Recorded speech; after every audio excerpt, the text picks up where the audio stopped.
All right, folks, welcome back from lunch. As usual, the regular housekeeping things. Make sure you tag us. There's a raffle for Google Homes and Google Home Minis as well. Jumping right into the next section, I am going to call upon our next speaker and introduce our next speaker. Our next speaker is the president of the Information and Communications Technology Council, and his name is Namir Anani.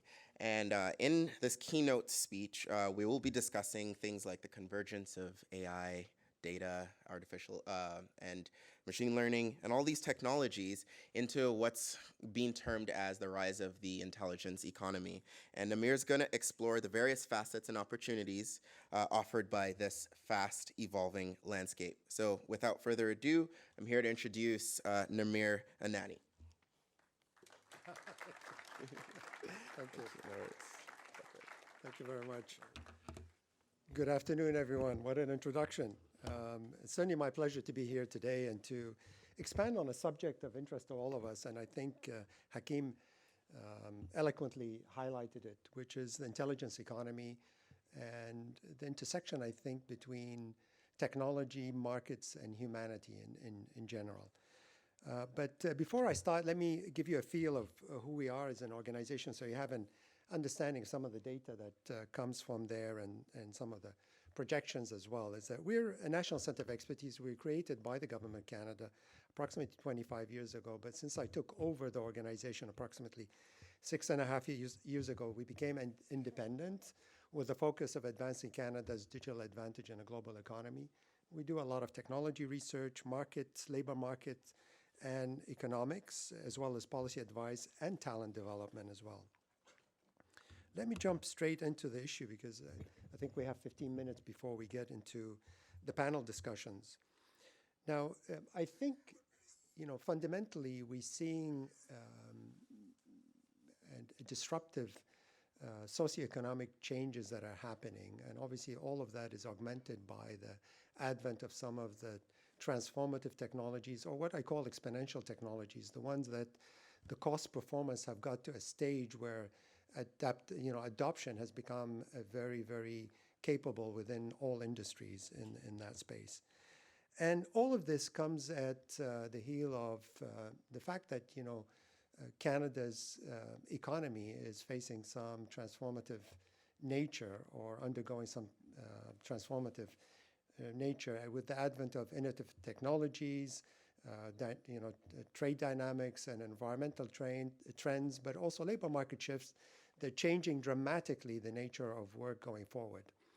And while technology is the essence of any high-performing economy, I would say for the first time ever, and we heard that in the panel this morning, that technology is no longer defined, in the last several years, we've defined technology in its performance and it is rapid change capabilities.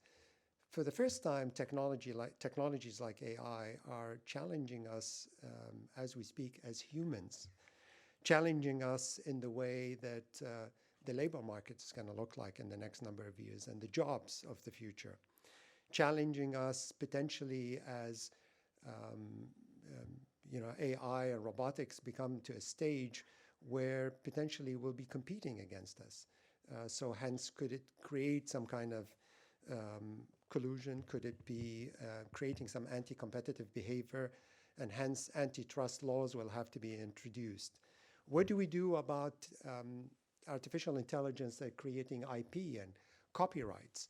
Who owns that? Is it artificial intelligence? Is it robotics? Is it the humans at the end of the day? And what are the codes of ethics and morality that's been talked about this morning that we really have to look at so to ensure that there are no unintended biases in the way that artificial intelligence act or make the decisions and make actions going forward. But if I talk quickly about some of the socioeconomic disruptions that are happening and its intersection with some of these disruptive technologies, if we look at the first quadrant, we are definitely at the top. We are definitely in an age of urbanization.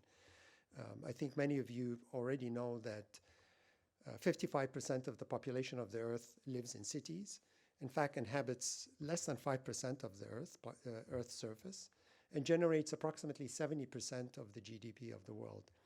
And hence, where a lot of the magnet and the focus by saying, since all the resources are in cities, how can we attract some of the multinationals and the foreign direct investment and grow that? And that's why really a lot of the thrust of the smart city development is going to take shape in the future. And in fact, we're not alone, because the race to develop the best growing cities and smart cities is going at a pace that far out exceeds what we're doing in Canada. In fact, out of the 200 cities that are growing the fastest, 10 of them are in China alone.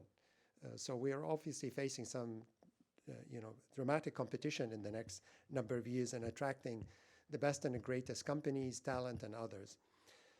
But saying that is that ultimately why the focus on smart cities is because everybody's looking for connected transportation, intelligent retail, better supply chain logistics, advanced health services. And where the biggest play is going to be is on something called the fifth generation mobile. And as you know, probably the fifth generation mobile is not one technology, it's in fact three technologies based on different spectrums. The first is the 600 megahertz, then the 3.5 gigahertz, and the last is the millimeter wave, anything above the 26 gigahertz frequency. And all of them have a different play into that. And actually the 600 megahertz was just auctioned, and Rogers, in fact, bought the large majority of the footprint in Canada. But what distinguishes 5G and why is it important to smart cities and growing cities is that if we're going to enable the next generation of AI, but also the truly autonomous capabilities, we have to have the communication capacity of the sub-millisecond, which the fifth generation offers. So it means almost real time compared to 4G, and has almost 10 times the bandwidth capacity that other technologies have. And for the first time, actually, fifth generation is going to allow the birth of new industries that haven't been created in the past, like remote surgery, advanced manufacturing, or federated manufacturing. You don't have to have manufacturing in one country. You can have part of it in Canada, and the rest of it is closer to markets where the raw material is and low cost of labor, because the technology can communicate very fast. Autonomous vehicles will not see the light of day ultimately just relying on edge technology, specifically in a country with the dimensions that we have in Canada. We have to have some capability of the AI in these autonomous vehicles being able to communicate with the cloud, respond fast, and make decisions of between hitting a deer or a pedestrian on the road. So all of this is going to be fascinating. But the other advantage of fifth generation mobile is going to be in the density of connectivity. In fact, 5G is the only technology that's going to allow approximately 1 million connections per square kilometer, compared to only 2,000 for fifth generation, or per fourth generation mobile. All to say is that if we're going to adopt in the next number of years massive IoT deployment, then fifth generation mobile is going to be our only hope of making that happen. And obviously, as an organization involved in very much the policy development, we've done a lot of research that you can see it on our website on the fifth generation and others, is that we advocated saying to the government is that we need to accelerate the spectrum auction, because in the absence of the spectrum auction happening, and you know the 600 was auctioned in March of this year, the 3.5 is going to be 2020, and the millimeter wave in 2021. In fact, I was in Germany, invited by the German government to participate on a discussion on fifth generation AI and all of the intersections, and they already auctioned the spectrum, the 3.5 gigahertz, which is really the prime frequency for the development of capabilities of fifth generation. So in this environment, whoever has a first mover advantage will have the biggest capabilities and attracting the businesses of the future. If I look at the shifting of trade dynamics, it's clearly, while we're seeing that we are in an environment that of a trade pullback and protectionist measures, the reality is that we're seeing a different trend. As much as the goods and services, we expect that that is what's defining trade. In fact, trade in the new economy is very much data trade. In fact, in the last 10 years, data has increased by approximately 148 times the exchange between different countries globally, to the tune of approximately 700 terabytes per second. If you look at it, it's almost more than the US Library of Congress per second being transmitted. And that's through e-commerce, video content, Netflix and others that you watch, through even the cryptocurrencies, through advanced manufacturing and all of this.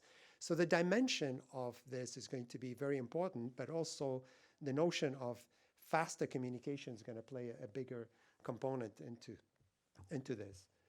If I look at, but also on the shifting trade dynamics, is when I talked about manufacturing, an interesting factoid on that is that, in the past, a lot of the manufacturing depended on low-cost labor arbitrage, meaning that you attract certain labor to do certain work, low-skilled maybe in certain environment, to help you advance that manufacturing capability. That world is changing. Federated manufacturing is allowing for core business to be in one country and another part closer to where the labor costs are lower, the raw material is available, and through connectivity is going to make that happen. So even the notion of trade and labor is going to change. Demographic shifts. I think there is a very fascinating environment, specifically with developing countries, is that we are an aging population. And fewer youth are coming into the workforce, in fact. And the birth rate, let alone immigration, as we all compete in a very tight labor tight labor market environment, it's going to be more and more difficult for us to figure out, well, how do we grow our economy? Because if you look at the last 100 years, the biggest growth in our GDP and globally has been by population growth, by more people coming into the workforce, generating more economy, more salary dollars, and hence more output, and our GDP has grown. When we look at the future, is that we are reaching a point of inflection. We're reaching a point of trying to figure out, well, how do we increase our GDP and productivity levels going forward? And in fact, when I was in Germany, a lot of their focus on deploying AI is to say, in the absence of the talent capabilities and the growth of our population and aging population, how can we invest in AI to create more productivity factor? And specifically that we as an organization are coming out with a report in the next 6 weeks that will be talking specifically about AI and its impact on productivity and the labor market. We estimate that by 2030, AI will improve productivity in Canada by 40%. Now, I do share what the panelists this morning talked about in terms of the optimism value of AI, because we as an organization that do a lot of labor market analysis, we see that for every job lost, there's several jobs being created. Just look at autonomous vehicles, and you can read that report on our website. Just the technology and infotainment, LiDAR, the visioning, the artificial intelligence and the driving mechanisms, all of those are creating a lot more jobs in the future. But the trick for us, as many other countries, is how do we do that transition through the educational system so that we're able to re-vector the workforce from low skill to future skills. And I would not worry about fearing about how the jobs are going to change. And it's not a binary solution. For instance, when we actually did a report on the autonomous vehicles, I said to the staff, the biggest challenge we're going to see is from the trucking industry. In fact, it was the opposite. The head of the trucking industry came up and said, Namir, what are you worried about? We're actually the biggest adopters of technologies because our whole focus is that we're not worried about the drivers losing their jobs. Actually, we're transitioning the drivers to be fleet managers and to rethink it and to do that. And when you think about it, the same thing happened in the airline industry. and reliance on automation is more into the flight in terms of landing and landing systems and others. The aspect of but it is a reality that AI and robotics will influence the job market. But I always refer back to the countries with, in fact, the highest adoption of robotics and automation. And I even worked in automation robotics when I started my career in Switzerland in the pharmaceuticals. The highest countries with the adoption, whether it's China, US, South Korea, Japan, and Germany, the five, have the lowest unemployment level. So it gives you an indication that if it's planned well, then it is a competitive advantage rather than one that could have detrimental impact and has all that fear and trepidation with the adoption of technologies. I will stop at the environmental trend. I think we're seeing a lot of changes in that space, and there's a lot of discussion in terms of the melting glaciers, and even in the impact on islands around the world, like the Solomon Islands that have been flooded, and hence what is the impact on the habitat. And obviously, the whole notion of artificial intelligence and the capability, heightening it with fifth generation mobile, is going to be important for determinations and analysis of how the environment's changing, how to manage agriculture, crop yield, others, but also in the health sector. And I'll stop at that because health is the biggest users going to be of both the innovative engine of the fifth generation and AI in terms of pathology, dermatology, and radiology as well. And that's some of the aspects that we talked about this morning. I will close by saying, I think it's the panel to start up, is that we're at the cusp of a whole new environment. It's true there is the whole concept of what AI and how does it challenge us as humans, and what the regulations and laws and checks and balances that we have to put together. But the other part of it is that AI can only heighten our intelligence to a super capacity that will get us to a whole new level of advancing our economy and society and resolve some of the very important issues that from diseases to others that we haven't been able to resolve in the last number of years. I'll stop here and look forward to some of the discussions at the panel and maybe some of your questions on this issue. Thank you.